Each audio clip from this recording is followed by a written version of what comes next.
여러분 안녕하십니까? 이국은 교수입니다. 10,000명이 사는 울릉도는 유권자가 9,000명의 초미니 선거구입니다. 대형 여객선을 유치하는 것이라든지 울릉공항 문제라든지 수건 사업이 많기 때문에 지난번 지방선거에서는 참 보기 드물게 아주 치열한 정책 대결이 벌어진 바 있습니다. 이 변화와 개혁을 바라는 울릉 유권자들의 기대를 안고 새로 울릉군의 수장으로 선출되신 김병수 울릉 군수님 모시고 새로운 울릉도 어떻게 구상하고 계신지 오늘은 좀 들어보는 순서를 가지겠습니다. 나와주신 패널 분들을 소개해 드리겠습니다. 김병수 울릉 군수 나오셨습니다. 안녕하십니까? 안녕하십니까? 예, 이야기 손님으로 모셨습니다. 울릉학연구원장을 올해 역임하셨고요. 황정환 동국대 교수님 오셨습니다. 안녕하십니까? 반갑습니다. 감사합니다. 여러분들은 울릉도 하면 뭐부터 생각이 나시는지요? 오늘 좌담회는 세계적인 비경을 간직한 섬이자 만여 명 주민들의 삶의 터전인 울릉도의 그 시원한 모습을 한번 함께 감상하시는 것으로 시작해 보았으면 합니다. VCR 보시겠습니다.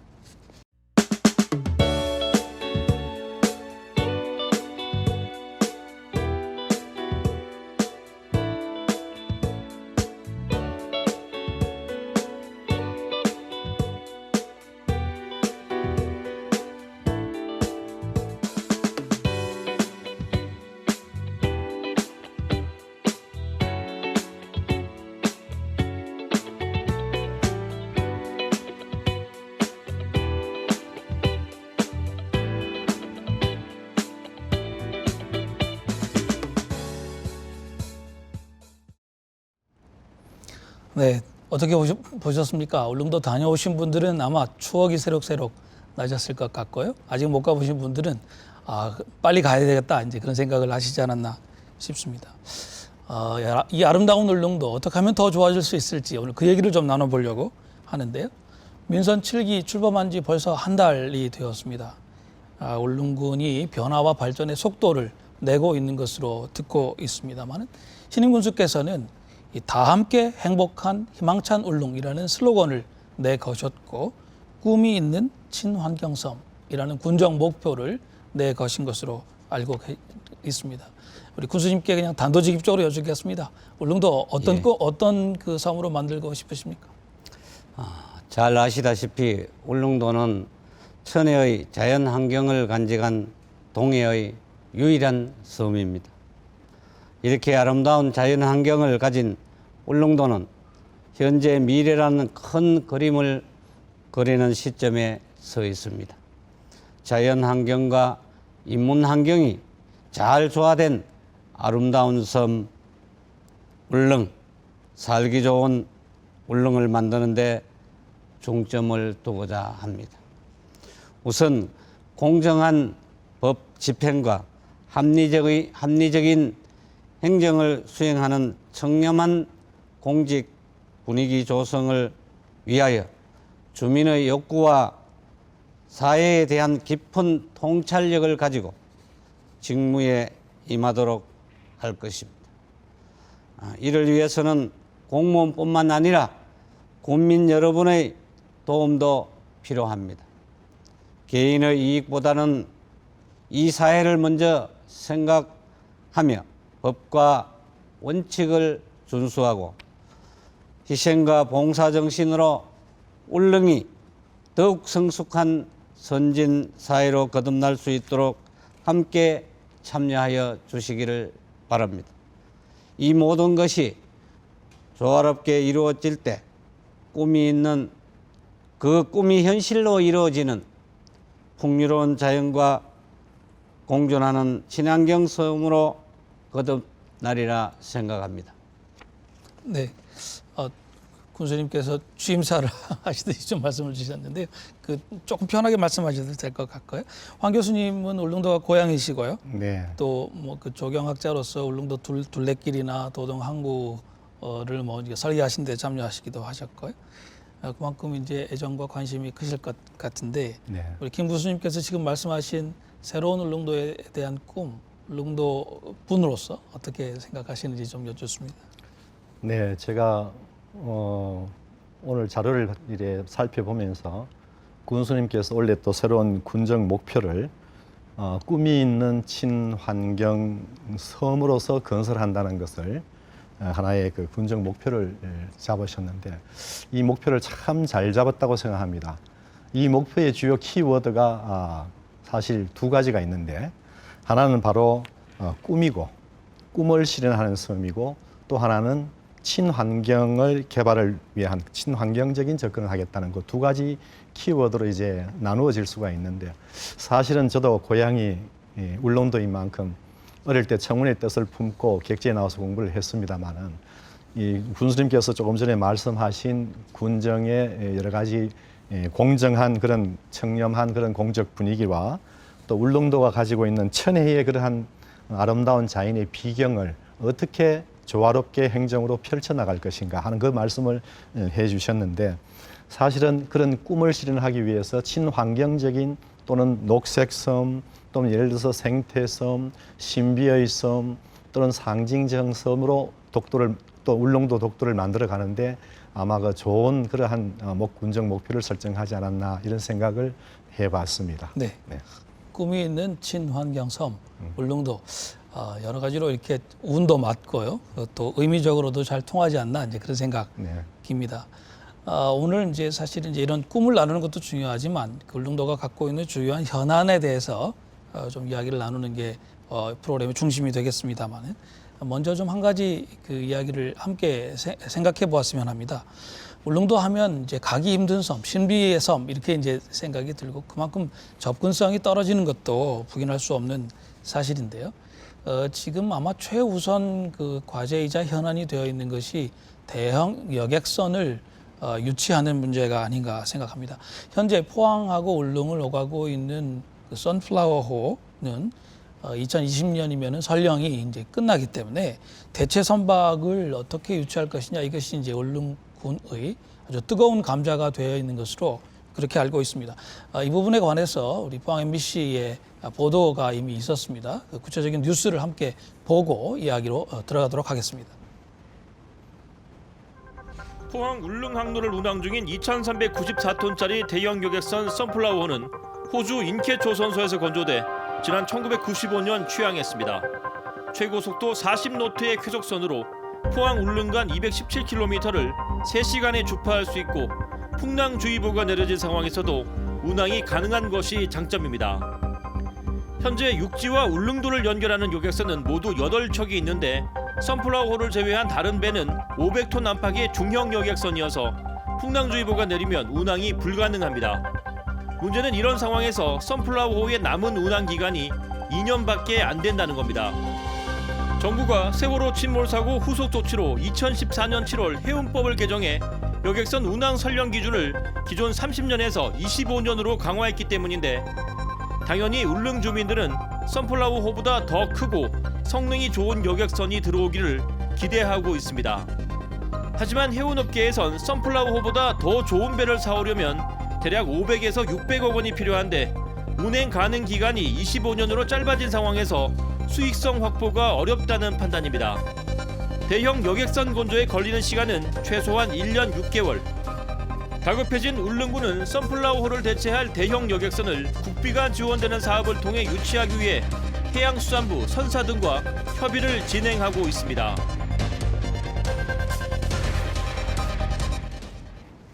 네, 지금 리포트에서 들으셨습니다만은 군수님도 포항에 오늘 나오실 때 아마 선플라워를 타고 오시지 않았나 싶은데요. 예. 이게 이제 문제가 매년 결항 일수가 늘고 있더군요. 거기다가 이제 특별히 겨울철 결항 일수는 11월까지 포함하면 60%가 넘는 60% 가까이 된다고 이제 들었습니다. 결항률이 적은 대형 여객선이 있어야 울릉 국민들이 육지로 오가는데 좀 편리하고요. 또 안전할 것 같은데 이게 이제 예산도 막대하게 들어가고요. 이 문제를 빨리 푸셔야 될 것 같은데 어떤 계획이신지 말씀 좀 주시겠습니까? 예. 울릉 주민의 최대 수건 사업인 포항 울릉항로 선플라워 연령이 사회자님께서 말씀하시다시피 2020년 2월경 되면은 만료가 됩니다. 그래서 저희 제가 군수 공약 1호로 여객선 전천후 여객선을 하겠다고 발표를 했습니다. 그런데 저희들이 지원할 수 있는 규정은 해수부나 경북도나 울릉군이 경영에 따른 지원은 해줄 수 없다는 그 법령 해석을 받았습니다. 그래서 저희들은 주민 이동권을 보장을 받는 조건으로 해서 저희들이 조례를 제정해서 하면은 법제처에서나 법 관련 부서에서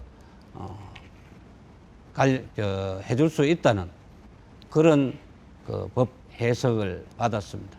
그래서 저희들이 8월 중으로 조례를 개정해서 울릉군 의회와 협의해서 조례 제정하고 그 다음에 선거 기간 동안 경상북도 이철우 지사님과 함께 조례를 제정하기로 했습니다.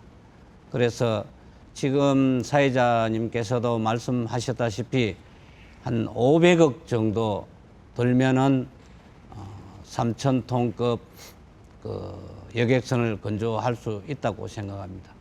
그래서 주민 이동권 보장 차원에서 저희들은 20% 정도는 경북도와 울릉군이 부담할 수 있다는 그 조건으로 현재 선플라워보다 크고 더 빠르고 현재 여객 인원을 승선할 수 있는 그런 조건으로 해서 10년간 1년에 10억씩 보조를 해서 10년간 100억을 지원하는 방법을 현재 추진 중에 있습니다. 현재 그렇게 함에도 불구하고 각 선사에서 어떻게 할지 조례 제정 후 유치를 적극적으로 할 계획으로 있습니다. 네. 예. 그러니까 이제 울릉도에서 100억을 10년 동안 지원한다. 지금 그 말씀 그런 계획이란 말씀이신 거죠? 예, 그렇습니다. 그 도나 아니면 그 국가에서는 중앙정부에서는 어떤 계획을 갖고 있는지 혹시 알고 계십니까? 지금 중앙정부에서는 적자 항로에만 그 정부 예산으로 지원하는 방법이 있습니다만은 울릉도 노선은 적자 노선은 아닙니다.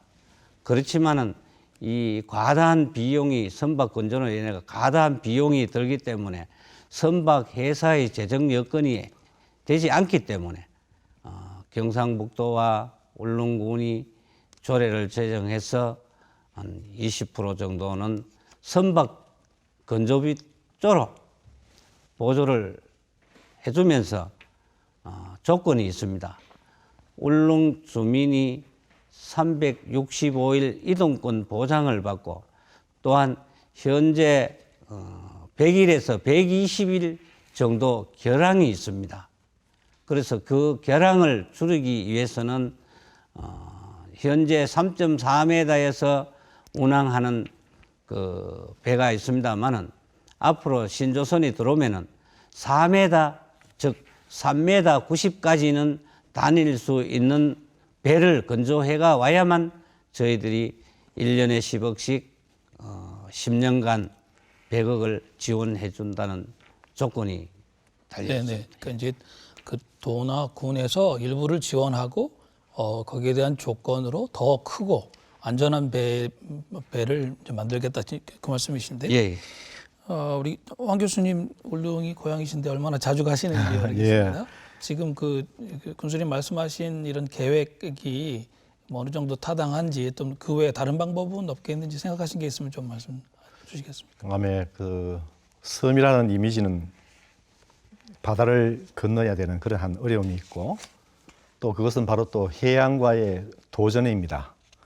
섬의 특성상 바닷길을 이용하지 않을 수 없는 그런 문제가 있기 때문에 그런데 사실은 지금 대형 여객선 문제와 관련해서 군수님께서도 말씀이 계셨습니다만은 최고 파고 높이가 현재 3.4m에서 지금 파고 높이까지 지금 선플라워가 다니고 있는데 이제 3.9m 정도 된다고 하니까 조금 안심은 됩니다만은 울릉 주민들이 아마 수건 사업이 아닌가라는 생각이 드는데 중요한 것은 여기서 이제 울릉도는 앞으로 나아갈 방향이 어업에서 이제 관광으로 가야 되는 그런 경제 구조를 가지고 있기 때문에 외지에서 많은 사람들이 오게 하기 위해서는 접근성이 좋아야 되지 않겠습니까?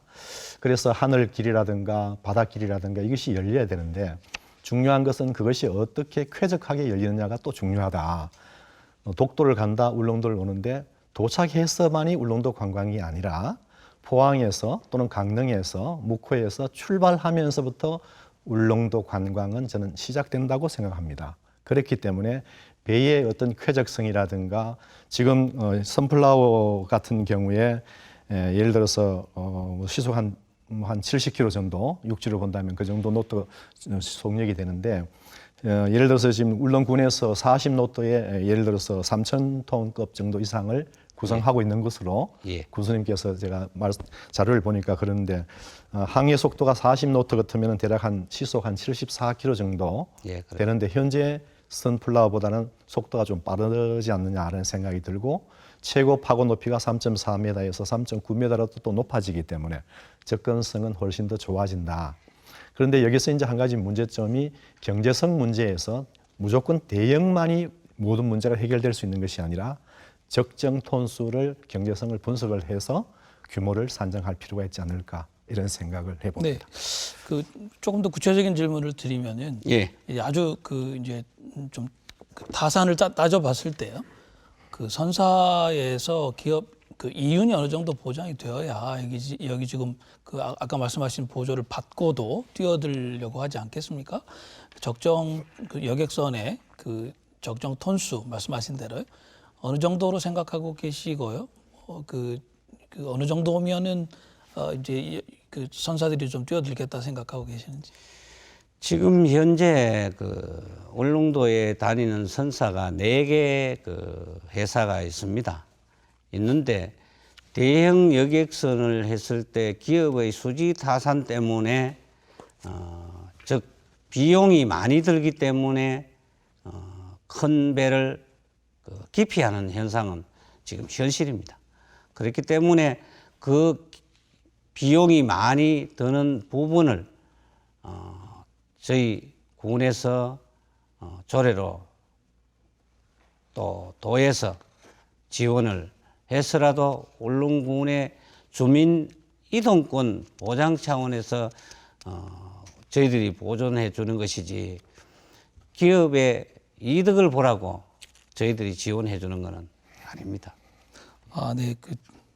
군수님 지금 말씀은 이제 군수님으로서 하실 수 있는 말씀이신 것 같고요. 앞으로 이 문제가 그 선사들하고 또 이 중앙정부 또 지방자치단체하고 이 굉장히 많은 좀 그 어떤 계산을 통해 가지고 결론으로 가지 않을까 싶습니다. 이 문제는 앞으로 좀 계속 우리가 지켜보기로 하고요. 지금 현재 그 울릉도민의 유일한 어떤 운송 수단은 여객선인데요. 말씀드린 대로 이것이 이제 한 3시간 정도 시간이 걸리는 데다가 돈도 많이 들고 또 결항률이 상당히 높고 그래서 오래전부터 울릉공항 문제가 지금 얘기가 되어 왔고요. 실제로 국책 사업으로 지금 추진이 되고 있는 중 아닙니까? 예, 그렇습니다. 그 결론부터 좀 여쭤보자면 포항에 사는 사람 같은 경우에 언제쯤 되면 울릉도에 비행기를 타고 갈 수 있게 되나요? 현재 울릉공항 그 추진 사항을 보면은 당초에는 금년 11월 달에 착공을 하려고 정부에서 방침을 세웠습니다만은 지금 현재 울릉도 공항 그 건설에 따른 문제점이 지금 도달해 가 있습니다. 왜 그러냐면은 바다를 매립하고 산을 절치해서 절치한 그 사석을 공항에 쓰려고 했습니다만은 강도 부족으로 인해서 육지에서 운송을 해가 와야 됩니다. 그렇기 때문에 그 육지에서 해가 오는 그 운송비가, 즉 당초에 5,700억에서 지금 현재 6,323억 정도 되는데, 거기에 추가 비용이 570억 정도 더 든다고 기획재정부에서 다시 조사를 한번 하라고 지시가 떨어졌습니다. 그래서 저도 군수 취임하자마자 바로 관련 부서에 그 방문을 해서 해야 되는 타당성을 설명을 했습니다마는 기획재정부에서 KDI에 정말로 570억이라는 추가 돈이 들어가는지 다시 조사 한번 하라고 지금 그 조사 용역을 기획재정부에서 시행을 하고 있습니다. 하고 있는데 그 결과가 5개월 정도 걸려야 된다고 해서 저희들이 또 그 건의를 하고 해서 3개월 만에 좀 해줬으면 좋겠다. 그래 건의를 하고, 그다음 그 국토교통부의 공항정책기획실에 저희들이 그 또 방문을 했습니다.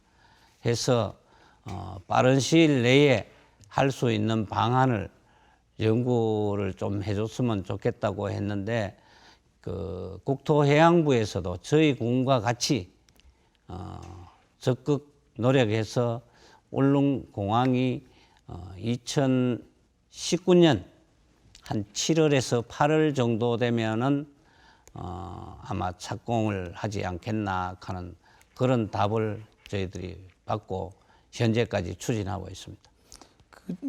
내년에 착공하는 것은 뭐 분명하다 이렇게 말씀하실 수 있으신가요, 혹시? 그것도 지금 기재부에서 용역준 KDI 결과가 나오는 데 따라서 변동이 될 수 있습니다. 네. 지금 이게 뭐 설계나 아니면 뭐 계획이 다 잡힌 상태에서 착공을 하려다가 지금 이게 늦어지고 있는 상황입니다. 여러 가지로 좀 기초가 주목되고 있는데요. 이게 뭐 오랫동안 기다려오던 사업인데 이거야말로 정부가 전폭적으로 지원을 좀 결심해야 되는 문제가 아닌가 싶은데요. 착공이 조금 늦어지는 이 사태 어떻게 보고 계신가요? 저는 공항 문제를 울릉도는 다른 지역하고 달라서 동해의 정말 고도입니다. 넓은 동해라는 그 공간 속에 열강 속에 가운데 있기 때문에 지정학적인 위치도 굉장히 중요하고 독도를 또 함께 지금 소유하고 있는 그런 입장에서 방위 문제라든가 국토 방위 문제, 기타 관광 문제, 접근성 문제 이런 측면에서 단순하게 울릉도의 공항을 주민들의 어떤 이동수단 또는 관광수단으로 접근하는 것 외에 국방적인 그런 외교적인 그런 측면에서도 함께 검토가 되어서 정부 차원에서 국비를 가지고 울릉도 주민을 위한 공항 건설이 아니라 동해를 사수하는 또는 그런 맥락에서 동해를 지킨다는 그런 맥락에서 공항 문제를 접근해야 되지 않는가 이런 생각을 저는 하면서 특별히 이제 저도 헬기 사고로 해서 과거에 많은 불상사가 있었습니다만은 미국에 있는 제 또 아는 사람 헬기 제조회사 세계적인 제조회사의 대표이사와도 연락을 취하면서 개인적으로도 헬기 문제라든가 이런 것들도 검토한 적이 있는데 울릉도는 하늘길이 꼭 속히 열려서 주민의 수건 사업뿐만 아니라 국토의 외로운 섬 독도 문제와 울릉도 문제를 또 동해 문제를 풀어가야 되지 않는가라는 그런 정부 차원의 특단이 필요하다 생각합니다. 네. 군수님 이 대형 여객선 문제하고 예. 공항 문제는 뭐 아주 긴급한 현안이기도 하고요. 예. 또 그 중앙 정부의 결심이 좀 필요한 그 상황이기도 하기 때문에 예. 혹시 이 자리에서 그 울릉 군민이나 경북 동해안 주민들에게 이 문제에 관해서 좀 말씀하실 게 있으시면 지금 이 시간 좀 하시면 어떨까요? 예, 알겠습니다. 울릉공항 건설은 울릉 군민들의 정주 여건 개선도 있습니다만은 국토 수호 차원에서 접근을 해야 되는 것이 아니냐, 저는 그렇게 생각을 한번 해봅니다. 그렇기 때문에 취임하자 바로 며칠 뒤에 관계부처와 또 찾아가서 꼭 울릉공항이 추진되어야 된다는 그 당위성을 설명해서 아마 지금 현재 용역 중에 있습니다. 앞으로 저도 공항이 추진될 때까지 어떠한 부서라도 찾아가서 당위성을 얘기해서 꼭 추진되도록 그렇게 하겠습니다. 감사하고요. 네, 좀 화제를 바꿔보겠습니다. 전천후 대형 여객선에다가 이제 울릉공항까지 만약에 이제 조기에 다 생기게 되면은 울릉도 오가는 길이 편해지고 또 육지분들이 많이 들어가시게 되는데 이제 문제는 그렇게 됐을 경우에 이 천혜의 자연 자원에다가 어떤 그 관광 산업을 활성화할 수 있는 또 그 울릉도에 갔다 온 사람들이 정말 다녀오길 잘했다 이렇게 할 만한 어떤 콘텐츠를 만드는 게 아니겠습니까? 울릉도가 갖고 있는 어떤 관광 자원을 얼마나 좀 알찬 콘텐츠로 좀 승화시키는가 여기에 대한 계획을 좀 말씀 주시기 바랍니다. 예, 저의 울릉군은 동해의 유일한 섬 천혜의 관광을 관광섬이라고 생각을 합니다. 2014년 세월호 참사와 메르스 사태로 관광객이 현격하게 줄었습니다. 거기 많게는 약 36%까지 급감을 하기도 했는데 최근 3년간을 보면은 약 9% 정도 증가세에 있습니다만은 금년 현재 기준으로 하면은 오히려 한 9% 정도 전년 대비보다 또 마이너스가 되는 그런 상황에 있습니다. 그것은 전국적인 경제 침체로 인해서 관광객이 줄어든다고는 할 수 있습니다만은 그래도 울릉도는 전천후 여객선이 있으면은 이 관광객이 증가하지 않겠나. 금년 1월에서 2월까지 선플라워가 결항했습니다. 거기에 원인도 일부 있습니다만은 저희들 군에서는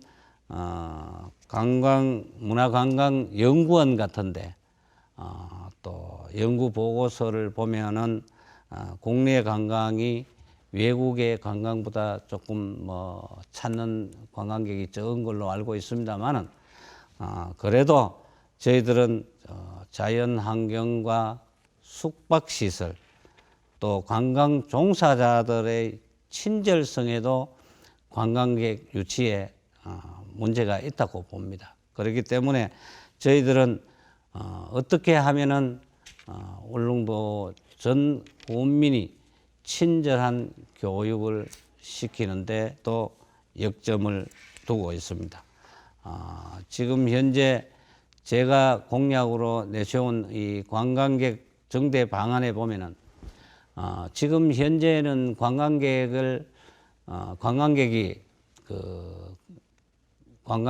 관광하는데 시설, 그다음에 모노레일, 삭도, 해중전망대, 연육교 일일이 본인들이 가는 곳마다 발권을 받아야 되는 것을 앞으로는 통합 티켓을 운행해서 관광객들이 편리하게 또 함과 동시에 지금 현재 문제점으로 대두되고 있는 관광객 입도 1년 평균을 보면은 4월 달부터 10월 달까지가 제가 정확치는 않습니다만은 90% 이상이 관광객이 찾아옵니다. 그런데 11월 달부터 익년 3월까지는 10% 미만입니다. 그렇기 때문에 앞으로 저는 11월 달부터 익년 3월 달까지 울릉도의 겨울철 눈이 상당히 많이 옵니다. 설경을 배경으로 해서 어떻게 하면은 관광객이 비수기에도 올 수 있을까 하는 걸 지금 계획 중에 있습니다. 그렇기 때문에 그것만 되면은 앞으로 전천후 여객선이 되고 비행기가 취향이 되면은 아마 100만 시대의 관광 시대가 앞당겨지지 않겠나, 그렇게 해서 그 관광객 유치를 하고자 합니다. 네. 예.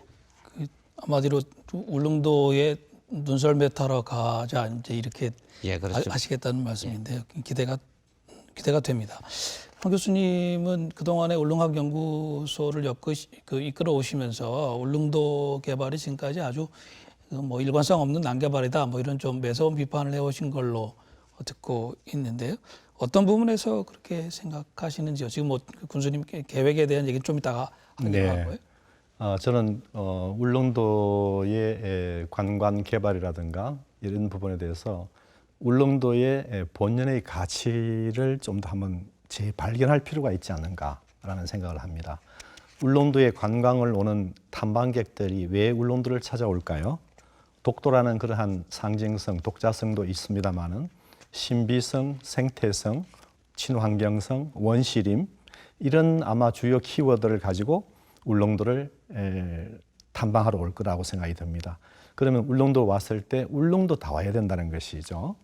그래서 울릉도답다는 것은 뭔가? 그럼 울릉도의 가치를 어떻게 발굴을 하고 또 가치 발굴을 어떻게 하면서 그걸 어떻게 재현하고 그 모습을 보여줄 것인가. 쉽게 말씀드리면 울릉도의 자연 환경이 바로 울릉도의 관광 자원이다. 저는 그렇게 보고요. 하늘도 시시각각으로 변하는 하늘, 그 다음에 아침 일출과 일몰의 풍광, 그 다음에 특별히 울릉도는 제주도하고 다르기 때문에 경관적인 특성이 아주 특이합니다. 예를 들어서 마을을 건너가면은 또 새로운 마을이 나오고 또 마을을 한 고개를 넘으면 새로운 경관이 연출되는, 그래서 외부 사람들이 그것을 알고 경관의 우리 조경 전문가들은 경관의 다양성이라고 표현을 하고 있습니다. 그리고 동서남북에 따라서 경관의 특성이 다릅니다. 왜?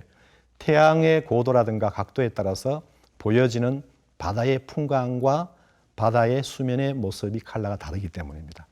그래서 어떤 특별한 시설을 통해 가지고 예를 들어서 관광 자원화를 하는 것보다는 가능하면은 울릉도의 자연 생태를 어떻게 보존하고 보전하고 또 보호를 해서 그것을 관광 자원으로 만들 것인가. 조금 전에 군수님께서 말씀하신 비수기 때에 눈이 왔을 때 눈을 어떻게 관광 자원화할 것인가. 저녁노을을 어떻게 관광 자원화할 것인가.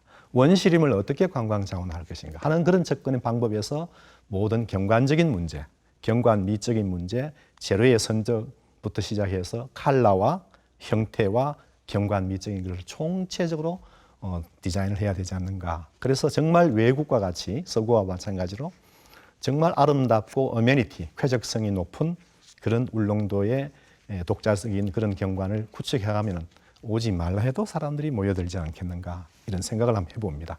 네, 군수님 뭐 제 생각에는 이제 울릉도의 어떤 독특한 이야기, 사람들이 거기 가서 그 이야기의 맥락 속에 좀 함께 참여해 보는 그런 의미에서의 관광 자원도 충분히 있을 거라고 생각하는데요.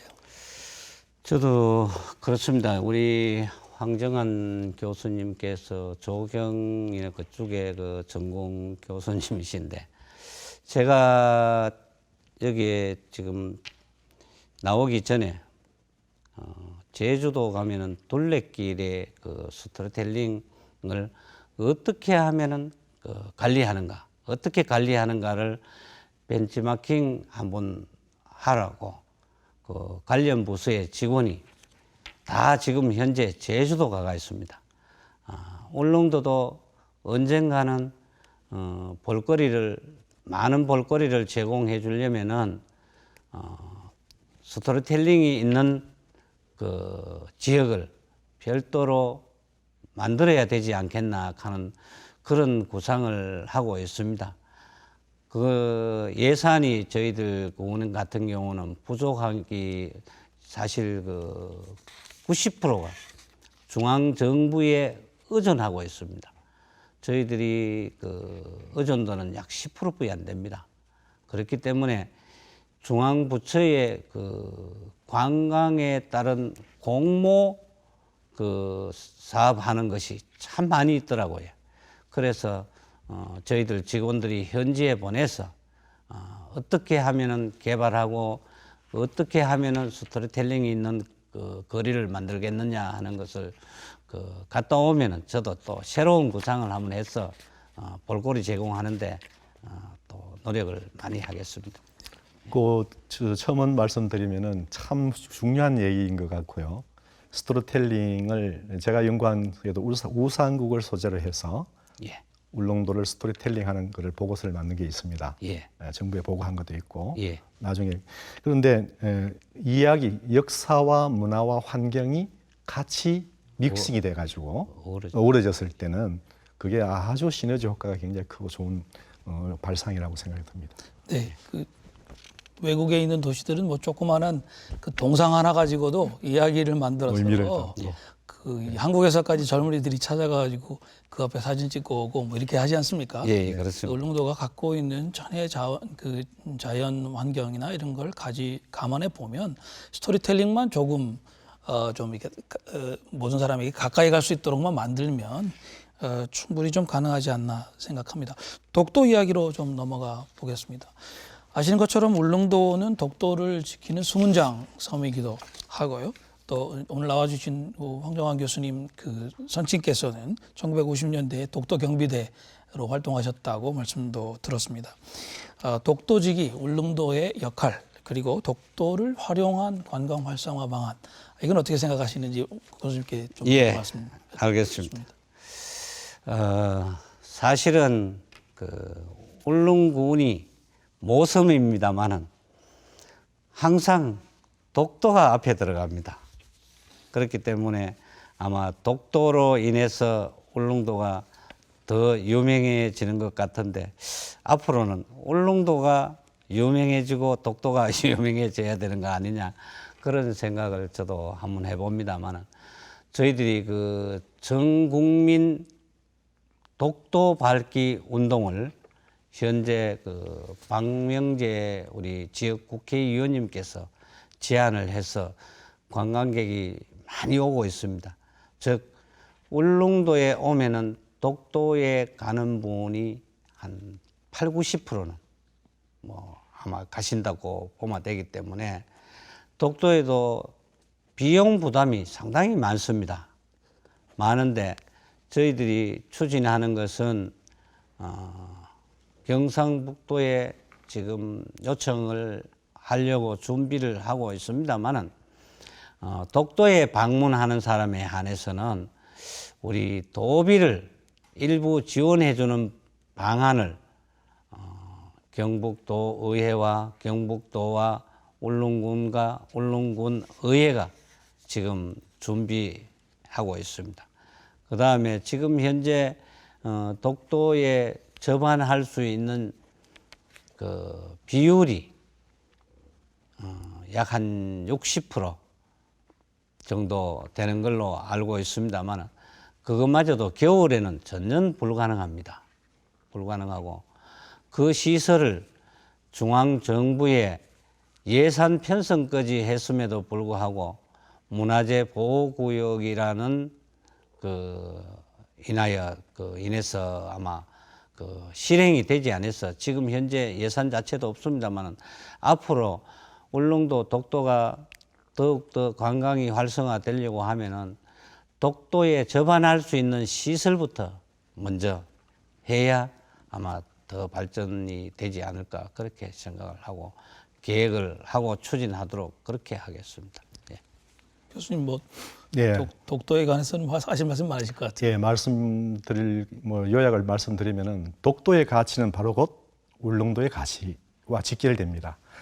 제가 이 가치를 제가 독도 연구를 2004년도에 12개 분야를 육상 생태, 해양 생태를 다 해서 12개 분야를 약 한 40명 전문가를 이끌고 1년 동안 연구한 결과가 있는데 그것을 요약을 하면은 독도의 가치를 경제적인 가치와 군사 전략적인 가치와 예를 들어서 뭐 대권 항해적인 가치, 뭐 지정학적인부터 해서 지형, 지질, 생태, 관광, 교육, 입지적 상징성, 기타 이렇게 해서 많은 가치가 있는데 다 나열하면은 아주 뭐 수개, 십수개, 한 3개 정도 되는데 저는 이런 생각을 해봅니다. 독도는 울릉도의 주민들의 앞마당입니다. 떨어져 있는 것이 하나의 부속 섬으로서 부속 도서로서 울릉도 사람들이 어장에 아침에 텃밭에 가가지고 상추를 뜯어오듯이 우리가 울릉도에서 87.4km 떨어진 독도 근해의 해산물을 채취해서 저녁에 돌아오고 이렇게 하는 그런 울릉도의 앞마당과 같은 그런 곳이기 때문에 울릉도와 독도와의 상관성은 굉장히 사람과의 관계에서 울릉도에서 매우 중요하다. 그래서 정부에서도 독도의 독립적인 독도 하나만 가지고 독도를 정책이라든가 모든 정책을 펼칠 것이 아니고 울릉도와의 상관성 속에서 독도를 풀어가는 정부의 지혜가 필요하지 않는가 그런 생각을 해보고 특별히 이제 이 자리에서 말씀드리고 싶은 것은 저는 독도를 우리 국민들이 또 우리 울릉도 주민들이 생각할 때는 어떻게 생각해야 되느냐.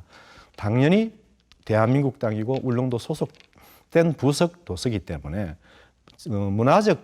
독도를 문화적 소재의 창조적 소재로 활용할 수 있는 당연히 우리 것이기 때문에 영토 분쟁의 논쟁에 휩쓸리지 않고 독도를 우리가 문화적으로 그것을 포장을 해서 세계 속에 독도를 홍보하고 그 주역이 울릉군이 돼야 되지 않는가라는 맥락에서 문화적 소재의 창조적 하나의 소재로 활용할 수 있는 그러한 좋은 소재가 된다 그렇게 생각을 하고 있습니다. 네. 군수님 혹시 지금 중앙정부나 아니면 예. 혹시 민간에서 이렇게 벌이고 있는 어떤 운동 중에 독도와 울릉도를 패키지로 하지 않고 독도만 이렇게 이제 해서 울릉도 입장에서는 이것이 좀 패키지가 되어야 된다 이렇게 좀 요청하시고 싶은 구체적인 어떤 그 아이템들이 있으십니까? 지금 현재 그 독도에 대한 관광은 육지에서 관광회사에서 모객 행위를 할 때는 거의 90% 이상이 울릉도, 독도를 포함한 관광 그걸로 가고 있습니다. 그렇기 때문에 거기에 대해서는 저희들 군이 어떤 대책을 세우지 않더라도 아마 그 독도에 가는 데는 큰 문제점이 없는 걸로 되어 있습니다만 그래도 앞으로는 그 독도에 운항할 수 있는 배가 아마 8척인가 있는 걸로 알고 있습니다만은 그 배들도 아마 앞으로는 정리가 좀 되어야 될 것 같아요. 네. 거의 무분별하게 가고 또 지금 현재 100명, 50명 태워가도 가는데 그런 거는 또 국가적인 차원에서 좀 선사끼리 협의를 해서 가는 것도 좋지 않나 하는 생각을 한번 해봅니다. 네, 그 독도 문제는 워낙 그 좀 외교적인 문제도 있고요, 또 문화재 문제도 있고 최근에는 또 이 해저 발굴 문제 이런 것도 생겨가지고 여러 가지로 민감한 문제가 많은 것 같은데 중앙정부랑 잘 협의를 하셔가지고요. 예. 울릉도와 독도가 패키지가 되도록 하는 방식으로 그 정책이 일관되게 갈 수 있도록 하시면 좋을 것 같습니다. 자, 이제는 조금 울릉 주민들의 구체적인 삶의 문제로 한두 가지 정도 이야기를 나누어 보도록 하겠습니다. 70년대에 그 울릉 인구가 3만 명에 육박한 적도 있었다고 이제 이야기를 들었는데요. 지난해 연말에는 1만 명 아래로 떨어져서 상당히 이제 좀 위기였다가 다행히 좀 회복이 되어가지고요. 지금은 이제 1만 명이 조금 상회하는 걸로 그렇게 듣고 있습니다.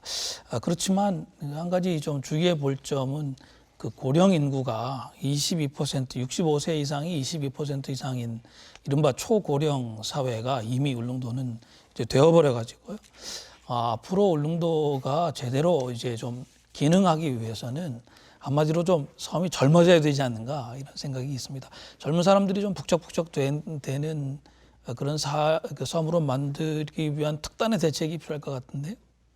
예, 사회자님께서 울릉도가 65세 이상이 22% 초고령화 시대라고 그랬는데 지금 우리나라 전체의 농어촌이 거의가 초고령화 시대에 저는 왔다고 봅니다. 그렇기 때문에 울릉도에도 젊은 층이 일자리가 없어서 교육 문제로 인해서 사실 육지로 나가는 경우가 많이 있습니다. 그렇기 때문에 저는 그 유출을 막기 위해서 아이들의 울음소리가 날 수 있는 분위기 조성, 또 그 젊은 부부가 일자리가 있는 젊은 청년이 일자리가 있는 일자리 창출, 여기에 역점을 두고 지금 행정을 하고 있습니다. 곁들여서 말씀드리면은 지난 7월 19일 날 제가 학생들 유출을 막기 위해 가지고 대토론회를 한번 했습니다. 그 참석은 울릉군 교육지원청, 우리 지역의 초, 중, 고 교장 선생님, 그다음에 우리 교감 선생님, 또 운영위원회 위원장, 그 외 전체 학부모님들까지도 참여해서 진지하게 한 2시간 정도 토론을 했는데 앞으로 일자리 창출도 젊은 청년들을 위해서 농촌의 농업에 따른 법인, 청년들이 참여하는 법인, 그 다음에 어촌에는 어촌 청년들이 참여하는 법인 2개를 만들겠다고 제가 약속을 했습니다. 그래서 현재 추진 중에 있는 것은 우리 울릉군이 가지고 있는 농촌의 폐허된 집 조사, 그 다음에 휴경지 땅 조사, 이걸 조사를 해서 인터넷에 공개를 해서 기촌할 수 있는 그걸 우리가 지금 하려고 하고 있습니다. 지금 현재 저희들 군은 기촌에 대해서 지원 정책이 하나도 없습니다. 그런데 앞으로 그것도 몇 년 이상 살면은 어느 정도의 금액까지도 지원해주고, 또 그분들이 울릉도 와서 기촌하는 동안에 집이 없으면은 몇 개월 동안 집 지을 동안만이라도 저가 숙소를 우리가 제공해주는 방안, 거기에까지도 생각해서 인구 증가 정책에 특단의 조치를 현재 취하고 있습니다. 예. 네, 귀촌에 지금 어떤 방점을 두고 말씀하시는데 우리 황 교수님도 울릉도 출신으로서 혹시 예. 고향에 돌아가실 계획이 있으신가요? 예, 저도 지금 군수님께서 주요 현안 문제, 귀농 귀촌 이야기를 하셨고, 또 출향 인사들의 또 나름대로 귀향 문제, 어떻게 하면 돌아오게 할 수 있느냐, 울릉도의 인구 증가 대책에 대한 아주 심혈을 군수님께서 고민을 많이 하시는 걸로 제가 지금 듣고 있습니다. 저도 이제 근래 작년부터 어떤 생각을 해왔느냐 하면, 저는 고향이 울릉도라는 것을 굉장히 자랑스럽게 육지에 이야기를 하고 있습니다. 어릴 때부터. 그래서 인구를 정대시킬 수 있는 방법 중에서는 사람들이 울릉도에 오게 만드는 메리트가 있어야 되는데, 그 매력의 강점을 어디다가 초점을 맞추느냐 하면은 경제 활동에 초점을 맞추면서, 또 정주 환경이라든가 울릉도가 가지고 있는 하나의 생태 섬으로서 힐링과 또는 웰빙 또는 치유, 그런 플러스 그다음에 경제 활동에서 그분들이 퇴직하고 나서 베이비 부모 세대라든가 이런 분들이 들어왔을 때 자기가 받는 연금 외에 월 일정 소득이 창출될 수 있는 경제 구조를 만들어주는 것, 이것이 바로 지속 가능한 인구 정책의 핵심이라고 저는 생각을 하고, 그 부분에 대해서 제가 연구를 좀 한 게 있습니다. 나중에 그래서 오늘 군수님께서 말씀하신 이 인구 증가 문제는 울릉도의 가장 적정한 수준에서의 인구의 어떤 그 증가 대책 문제를 교육 환경 개선이라든가 또 정주 환경에 대한 개선 문제라든가 이런 것들과 곁들여서 종합적으로 경제 문제와 함께 풀어가야 되기 때문에 울릉도 주민들의 또 공감대와 함께 연구가 있어야 될 거라고 생각이 듭니다. 네네. 오늘 좀 얘기가 많아가지고요. 예. 그 정주 여건에 관해서는 몇 가지 질문이 더 있는데 그걸 이제 소화하기는 좀 시간이 부족한 것 같습니다. 예. 군수님 특별히 열악한 의료 시설 문제를 포함해서요. 예. 이제 새로 군정을 펼쳐가시는데 물론 국민들에게 예. 꼭 좀 당부하고 싶은 말씀이 있으시면은 마지막으로 좀 말씀을 주시면 좋겠습니다. 예, 울릉도의 의료 시설이 열악한 것도 사실입니다. 거기에 곁들여서 의료진도 사실은 좀 열악한 실정입니다. 의료진들은 주로 원장님을 제외한 의사분들은 대체 군 복무를 하는 분입니다. 그렇기 때문에 매년 4월 달만 되면은 의료 대란이 일어날 정도로 그때 의사 선생님들 바뀌는 시기입니다. 그렇기 때문에 그걸 어떻게 하면은 해결할 수 있을까 하는 걸 저는 고민을 하고 있습니다만은 일반 내과나 외과 의사 선생님을 한 분 모셔가지고 하는 것이 어떻겠느냐 하고 지금 현재 추진을 하고 있습니다. 그리고 또한 응급 환자가 생겼을 때도 마찬가지입니다. 지금 현재 소방 헬기, 해경 헬기, 군 헬기를 이용하고 있습니다만은 하나 더 곁들여서 닥터 헬기를 울릉도까지 유치할 수 있는 것을 제가 추진을 현재 하고 있습니다. 경북도도 공감을 했습니다. 지금 현재 전국에 6개 단위의 의료 헬기를 운항하고 있습니다만은 저희 울릉군은 제외 지역으로 들어가 있습니다. 그 이유로는 소형 헬기가 안동 의료원에 닥터 헬기가 있는데 그 헬기를 중형으로 바꾸게 되면은 울릉도까지도 권역이 들어갈 수 있습니다. 그래서 그걸 지금 현재 추진을 하고 있다는 것을 말씀드리고 정말로 울릉도 의료 문제에 대해서는 앞으로 심각하게 생각을 해야 됩니다. 어떤 경우에는 응급 처치를 못해서 안타까운 일이 있을 때도 1년에 몇 분 정도는 있습니다. 그걸 유족들한테 어떤 식으로 말씀을 드려도 저희들은 할 말이 없다고 생각합니다. 그렇기 때문에 앞으로 닥터 헬기도 유치를 하고 그다음에 소방 헬기 정도는 항상 울릉도에 비치할 수 있는 그런 제도를 만들어야 되지 않나 하는 그런 생각을 한번 해봅니다. 네, 예.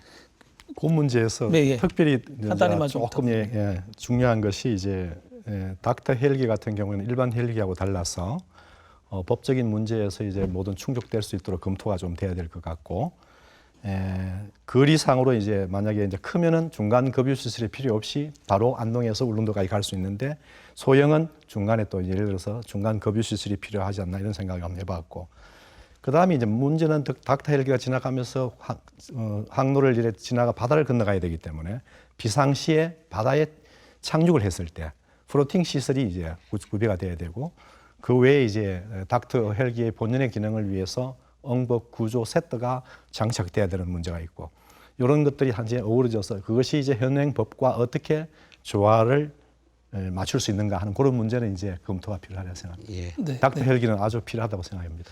네, 시간이 없어서요. 오늘 뭐 이제 좀 이대로 마무리를 할 수밖에 없겠습니다. 이 동해 아름다운 섬 울릉도가 국토의 동쪽 라인을 이제 가장 첨단에서 지키고 있는 섬이고요. 여러 가지 면에서 아주 중요한데 지금까지 조금 여러 가지 면에서 육지에 사는 우리가 좀 부족한 어떤 지원을 하지 않았는가 하는 생각을 오늘 토론을 하면서 다시 한번 생각해 보게 됩니다. 무엇보다도 사람 살기 좋은 섬을 만드는 것이 가장 중요한 목표가 아닌가 생각하고요.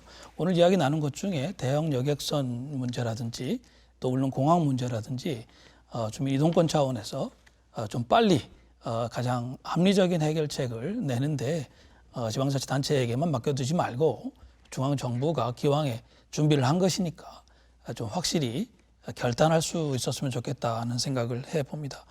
모쪼록 신임 군수께서 이 내 것인 군정 목표답게 살기 좋은 섬으로 울릉군을 만들어 가는데 우리가 그 성과를 빨리 볼 수 있었으면 좋겠다는 말씀 드리면서 오늘 그 프로그램을 마치도록 하겠습니다. 여러분 감사합니다. 예, 감사합니다. 감사합니다.